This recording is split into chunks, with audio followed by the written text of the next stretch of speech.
Good evening, moms of Master Books. I am going to get on real quick and discuss how I organize for our homeschool. So I have a 7-year-old who is on 3rd grade level, and I have a 4-year-old. He just made 4 last week, and we have a newborn baby.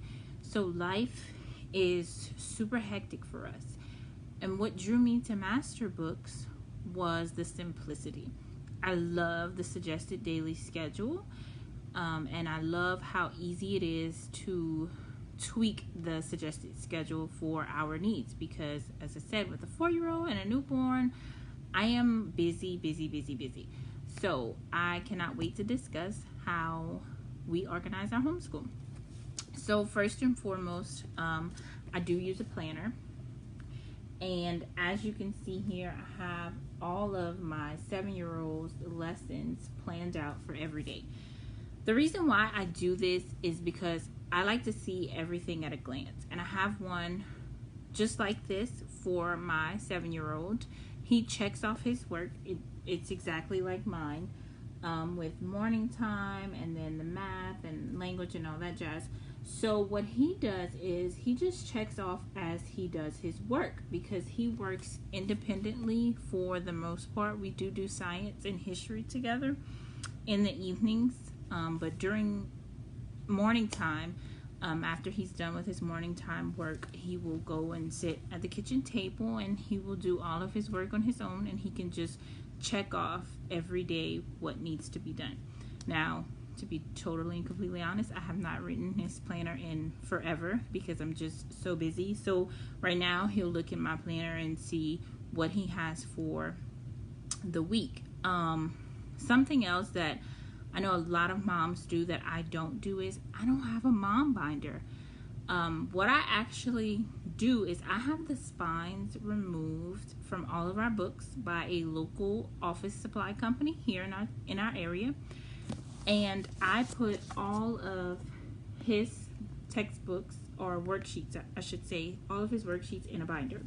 So this binder, he's doing 2 sciences this year. So he's doing soil, sea, sky, and zoology. So I have both of those in this binder. And here we can see that this is the teacher guide for elementary soil, sea, sky. And so basically, what I did was I labeled, this is the first book that he uses, this is the bugs book, this is the ecology book, then we have a tab for the appendix and the answers. And I did the same with zoology. We follow the same exact method for both books. There's a tab for each book. There's a tab for the quizzes, the appendix, and the answer keys. So I'm going to explain more on how I make this work for him, because I do not give him the binder each day. He has something called a workbox, and I'm going to explain more on that. And I also do the same thing, or a little bit different, I guess, for subjects like math and language. There's only one thing in here, and it's just all math. And so I have the scope and sequence in front. Once his work is completed in math, we have a tab right here, and all of his completed work is going to go behind that tab. We have a section for manipulatives, these wonderful measurement charts, appendix, and his solutions. So last year I did have a mom binder. I would misplace the binder every week. I would move it from one spot to another because we don't have a designated homeroom. And so this year I thought, okay, how can I make this a little bit simpler for me, since I don't give him the entire workbook as it is? So I thought, okay, I'm just gonna keep everything in this one binder, and so whenever I give him his worksheet, if I need to go and check anything or reference anything, I can say, hey, can you go grab your math binder for me? And everything I need is in his math binder, instead of us trying to find that mom binder that I just could never keep track of. So that brings me to his workbox, and how do I manage that? Like, how do I give him his daily work? So Monday's folder is going to be missing because he did his Monday's work today. But this is his workbox. Back up a little bit. Sorry. It's just a regular Sterilite container that I picked up at Walmart. And in his workbox, he has 4 folders because we only do school 4 days a week. So usually it'll be Monday, Tuesday, Wednesday, Thursday. In the blue folder, he grabs a blue folder for that day, and he'll have his language, my story,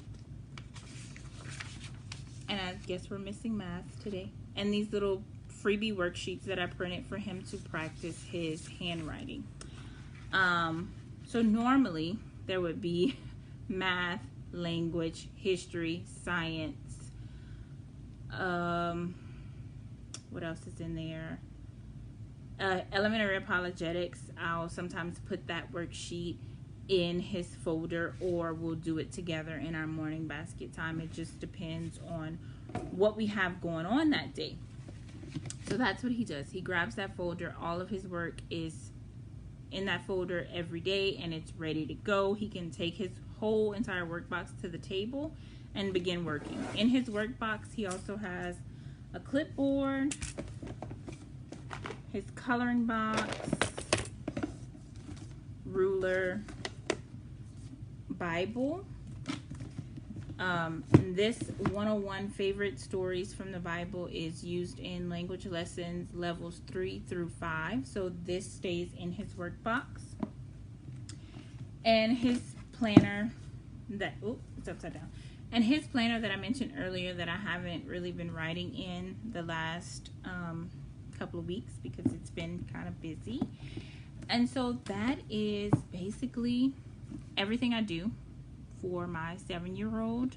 For my 4-year-old, of course, he is doing fishy math, but same kind of concept. I have the spine removed from his book, but I just pull out 1 to 2 sheets on the days that he feels like doing school. We don't do school every day with him.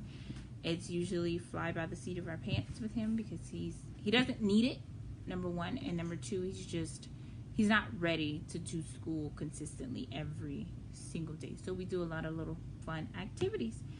So I hope that will bless each and every one of you and help you out and give you a different visual of what you can do in your homeschool.